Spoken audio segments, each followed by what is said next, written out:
Welcome to this week's America with an Accent. January, February, and early March are busy and stressful months for high school students applying and being admitted to colleges. This time is equally stressful for parents as well, who are getting ready to see their children off. This is the first installment of America with an Accent dedicated to college admission. Today's episode is about the application and admission process. What are the main steps of the process? How do you choose which colleges to apply for? What and who determines admission to a school? Sarah Richardson, the Assistant Vice Provost for Enrollment Management and Director of Admissions and Scholarships at Creighton University in Omaha, Nebraska, walks us through the process. It is college time. Sarah Richardson is the Assistant Vice Provost for Enrollment Management and Director of Admissions and Scholarships at Creighton University in Omaha, Nebraska. Previously, Sarah was Associate Director of Admission at Fordham University in New York, and before that, Assistant Director of Admission at Drake University in Des Moines, Iowa. Thank you, Sarah, for being here today. My pleasure. Thanks for having me. Let's start with clarifying the terminology first and making sure that we understand what we're talking about. Many times we hear college, university, higher education. Do those terms refer to the same stage in somebody's education cycle? Generally, people are referring to the same thing. They say, I'm interested in higher education, I work in higher education. They mean I work at a college or university. Same thing if a student says they're going off to college, they're looking at colleges. That could be a university, which would be an institution that has multiple colleges within, which would be a focused academic area within a university, a four-year plan of study after high school. People often use those terms interchangeably. Today we'll talk about bachelor's degree mainly. Yes. Let's start with the main steps. What are the main steps in the application and admission process? The first step is to review and determine what's important to the student in a college search process. But submitting an application is important, and I know there are many different pieces of that process. But the first step is really determining, do I want to go on to college and attain a bachelor's degree? And what are the things that I'm interested in doing? What are my career goals? So that you can look at the right kinds of institutions. So that is the very first step. When do you suggest, or when do you advise students and parents at the same time start thinking about this step? How early in high school should? In my opinion, it's never too early. My children are, the oldest is in 3rd grade, and I don't think it's too early to be thinking about going to college, thinking about higher education. But the actual process of looking at colleges typically will start in the sophomore year of high school. Most typically, schools will start to be in touch with students at that point. And then sophomore is the 2nd year in high school. Is that Second right? year. Those are all new to me. Yes. I didn't know what that referred to. Okay. Yes. I understand that you said that figuring out your strongest interest and what you want to do is the A of everything. But what are some other factors that parents should consider and students at the same time when deciding which colleges to go to send the applications to? Yeah, I think in the United States we have different kinds of institutions. There are state larger institutions, there are small private schools. Thinking about how far they want to be from home, how much they can afford to pay for college, and again, that overall general feeling that they might be looking for on a college campus. Where do the students come from? Will there be other students like them and what they're interested in, both academically and outside of the classroom? Now let's start with the application process. What is early and regular application admission? Can you explain that to us? Sure. There are many different application types, entry types for the application itself. And I think it's very common to be confused about those terms. There are early action, early decision, rolling admissions, and regular admissions.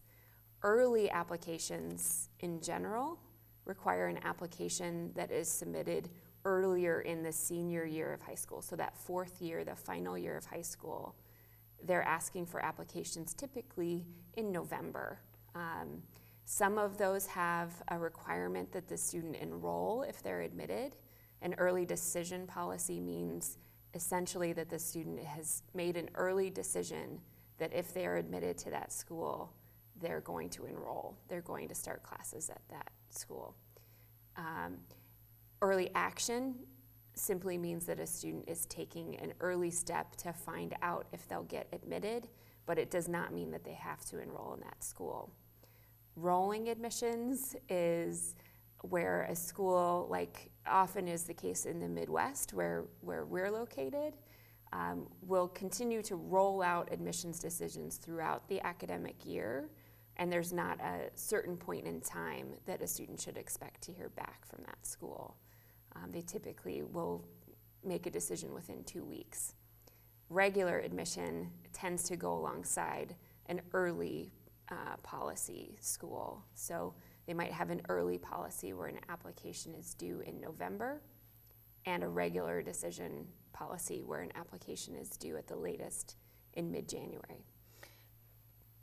So if you go for the early admission, not action, but admission, and you decide you will apply to 3 schools, and let's say all 3 schools say yes, how do you decide? You're actually only allowed to apply to 1 school under the early decision policy. You can apply early decision to one and early action to others, but as soon as a student finds out that they were admitted to that early decision school, they have to withdraw their application from other institutions. So it is an important decision to make. Absolutely. And we're talking about November, you said? Yes. So to be able to be in a position in November of your last year of high school to say, this is where I'm going, all things considered, is pretty unique. A student has had to do a lot of research, a lot of planning. It even means, regardless of the financial aid situation, you're not going to have financial aid information when you're making that decision. And what is the most common of all those 4 categories that you mentioned? Most common is probably a combination of an early action policy, which is non-binding, and rolling admissions. And rolling admissions, that's, you said that there is not a deadline, right? Correct. It's not that you start here. You start Correct. whenever you feel comfortable to make the decision. And the regular admission, is there a deadline involved in that too? Yes, regular admission will have a deadline, usually mid-January, and they'll notify students by the 1st of April, typically. Okay. Since we're talking about the admission process, there is something else that I encounter is, what is CSS and FAFSA? Yes. Can you please explain Sure. those abbreviations for us? Sure. The CSS Profile is the College Scholarship Selection Profile. So that is done by the College Board, which is the same organization that does the SAT and AP classes if students are taking those. Those 2 forms, the CSS Profile and the FAFSA, are ways for families to submit information about their financial situation, their income, and basically trying to help schools determine how much can a particular family afford to pay for college. And this is concentrated, this is national level, is that right? Correct. Are those 2 federal agencies that make the decision on that? The FAFSA stands for Free Application for Federal Student Aid. So that is a federal document that only a student who is a citizen of the United States can submit because it's federal aid that they're applying for. So the student themselves must be a citizen of the United States in order to qualify for federal funding, typically. The CSS Profile is different. That profile is done by a private organization, and that is determining in a different way a family's ability to pay for college. So any student, very typically international students as well, will be asked to fill out a CSS profile. CSS profile.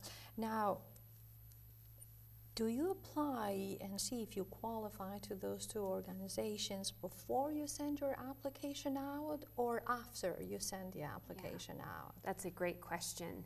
I will also clarify that not every school will require the CSS profile. Almost every school will ask families to submit the FAFSA as a financial aid review, but you don't have to fill that out before you apply to colleges. In fact, it becomes available for you to fill out in October of the student's final year of high school. So you can't fill it out before then. October 1st is the date for the FAFSA, for example. So you have to fill it out at some point during the senior year. That's the very first time that you can do it. Okay. And you said October 1st, right? Mm-hmm. And can be parallel done. You can submit your application first, and then you can fill out the financial aid application. Is that right? Yes, absolutely. Okay. What if a student doesn't need any financial aid? Mm-hmm. Can they register, and when can they start applying to schools? Yes, and applications will typically open in August prior to the start of school in that last year of high school. And a student, regardless of whether or not they think that they will need financial aid or not, can start applying at that time. So a student who won't plan to apply for financial aid can apply as soon as August of their senior year. Do you give any priorities to students that need financial aid versus students that don't need financial aid? No institution that I have worked for has done that. That's something that schools will call need blind or need aware admissions policies, meaning that they want to know, can a need aware institution would want to know what the family's ability to pay for college is before they make an admissions decision. But most places don't require that information. And when it is generally the deadline, generally speaking, because I understand that different schools have different specifics, but generally speaking, when should a student know that this month or mid-January, that's it, you can't apply, you can't send your application any longer? Yeah, every school will have a different deadline. My advice to families, and this is just advice, is to try to submit it by mid-January of that senior year. It just gives you more time in case there are documents that are required by institutions in follow-up, that you've given yourself time to be able to submit that information and still have enough time to know, is this an affordable option for our family? All right, and how can you submit the application? Is it all done online now, or you can mail it? What are the ways that the application can reach your office? It is done online now. Mm-hmm. All right. And now we are in the admission process, yes. And this is your area of expertise. So I want to simplify the whole situation. I'm a parent, my kid has decided to go to school. We've put together the application package. The package makes it to your office. Mm-hmm. What comes next? First of all, what should it be in that package for to even be considered by your office? Sure. The first step is submitting the actual application itself. That application can take many different forms depending on the school that they're applying to, but there is an application that is more common across many different institutions called the Common Application. That application takes down information about address and extracurricular activities, what kinds of clubs or organizations a student might be involved in, as well as a self-reported information about GPA in high school, test scores if they've taken ACT or SAT. That's the first piece.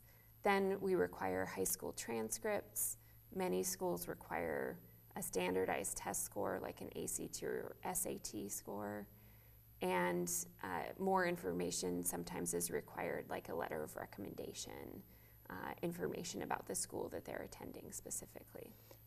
So if I understand it correctly, you fill out a general application under common application. Application, and that is something that I, as a parent, do I have to pay for filling out the application in that common application? It depends on the school. The fee will be based on the schools that the student decides to apply to. In the case of Creighton University, we have no application fee. In the case of Fordham University, there was an application fee.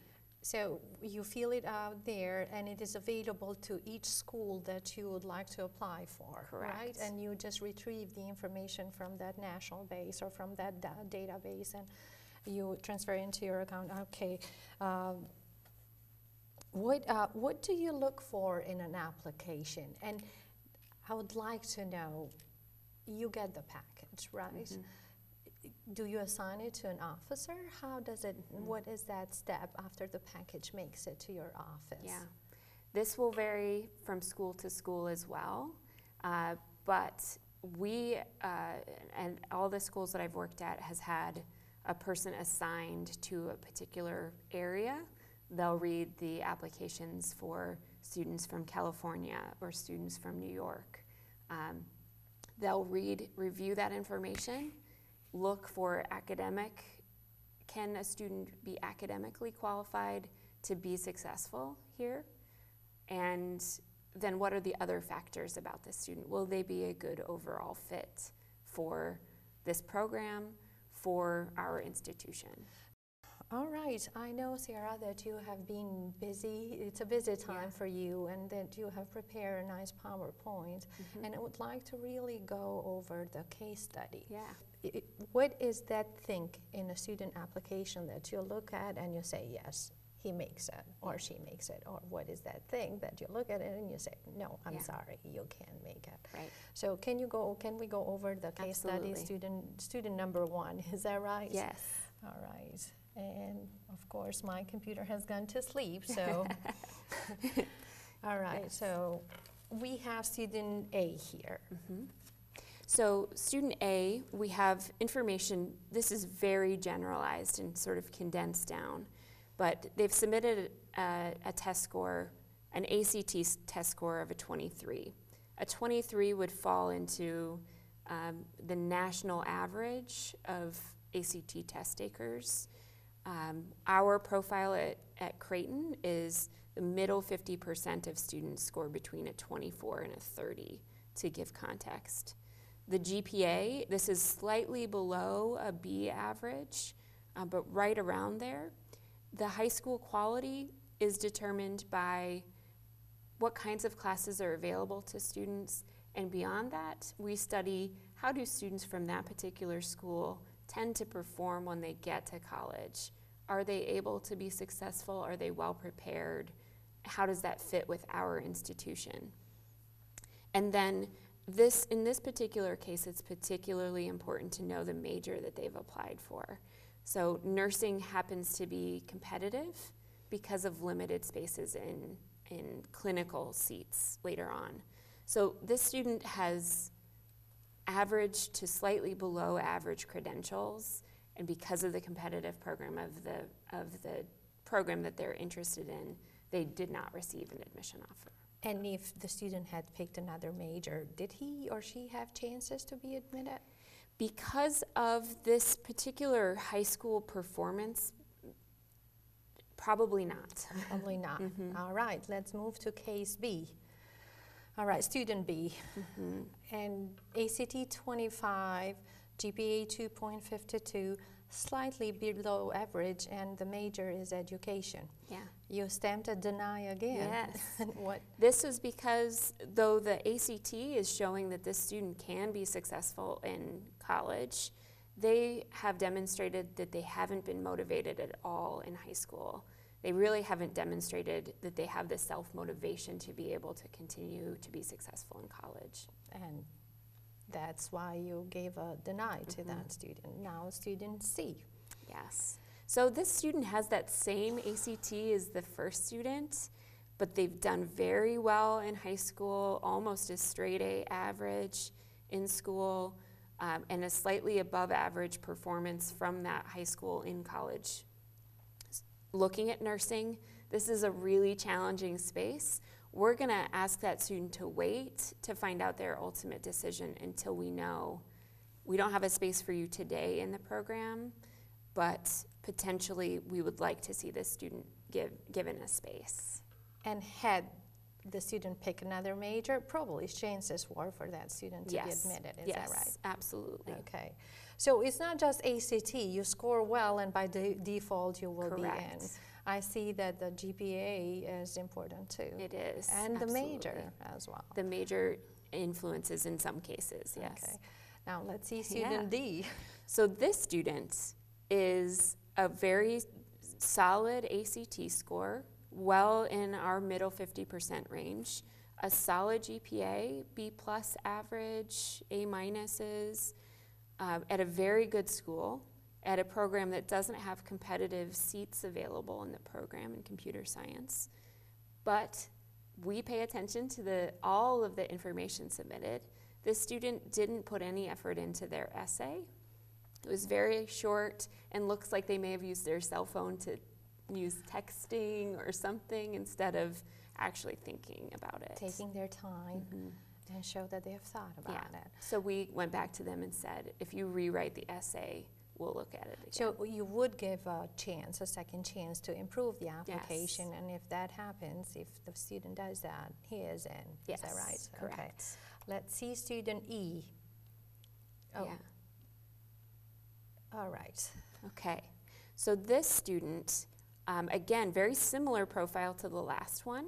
Comes from a school where students tend to do very, very well at our school in a strong program. They're demonstrating academically that they're going to be able to keep up with the rigor of that program. But in a close inspection of the transcript, we see that in the junior year, there was a real downturn in grades, and what had been a very strong performance up until that point went downhill. So we're asking to see how did they do in that first semester of senior year. Wow. Yeah. F, a student F. Yes, I mean, exactly. It's an F, but it is a very great student, right? Yes. All right. So ACT is 21, right? GPA 3.23, well above average, major communication. It's admitted, it's a yes. Yes, right? this student is a fairly average student, but they come from a very good school where they're really showing that they're working hard and they're achieving, and this is a student that can certainly continue to do well in college. So it's a complicated process. It is. Every entry is not just grades. Correct. You really judge their personalities as well. Absolutely. And consistency. So it's not a coincidence if a student makes it to your school, you know who you're letting into your school. Absolutely. And there's lots of things that make this very complicated. That a student could look on paper to be identical with another student, but that student that had a downturn in their junior year, perhaps something really traumatic happened in their life, and we just want to know how are they able to be resilient in those situations? Were they able to rebound and be successful? That will be important in college. Okay, Sarah. I have a kid that is in middle school, and I keep pushing for grades. Yes. You know, I'm a typical mother. Yeah. Do you consider the middle school? I noticed that you do pay attention the background, the tradition of the school he is coming from. Right. Do you go all the way to middle school in terms of grades, or high school is what determines? Yeah, high school is what determines. Having a really strong foundation in middle school will really help to set a student up to be more successful in high school. Just like being successful in high school sets students up to be successful in college.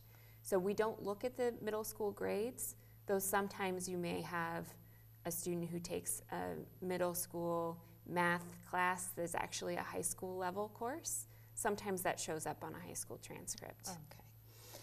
Well, thank you, Sarah, for being here today. My Hopefully, pleasure. we have provided a few answers to some of the questions that parents and students may have. I hope so. Thank you. Next week, we will cover how to pick the right college offer and families' take on this decision. And now, it is time for letters to Andy. Dear Andy, greetings from Omaha. I hope this letter finds you well. Remember Abraham from South Sudan? The conversation I had with him and his American friend Jim Thompson is still resonating in me. At the end of our conversation, Jim said, "Look at what Africa has lost and America has gained," referring to Abraham. His sentence revived in me a thought that I have pondered many a time. Have I ditched my country of origin? There is no question that to some degree, yes, I have. There are days when I so wish I was in Albania doing my part. There is an area that gets flooded all the time, painful to watch. However, the conversation with Jim and Abraham also made me think why the same person flourishes here in America as opposed to his or her country of origin. As Jim said, it is the system that enables that. Here, there is no you can't, only if you want it that way, of course. It's yes, you can, and the system facilitates the effort. It is the system that believes in human power and provides the opportunity. I don't think there is an immigrant who left because things were great in their countries. Leaders of a country should realize the weight of their leadership on a country's future, the impact of their todays to the country's tomorrow. Until the system provides just like it does here, countries will continue to suffer the brain drainage. Now back to Jim's observation regarding loss and gain. I don't think Albania has lost me. I have lost Albania. As for gains, sure, America has gained, but we immigrants gain too, feel accomplished, content, and indirectly, our countries of origin are better off too. But that is another topic I can think about. And I have time, especially these days when we are housebound. It is minus 25 degrees Celsius outside right now. I'm writing to you, Andy. Till next time, Enkeda. This was America with an Accent for this week. I hope to see you again next week here on KPAO or online at newamericansmedia.com, our Facebook page, and our NAM YouTube channel. I am Enkeda Vebio.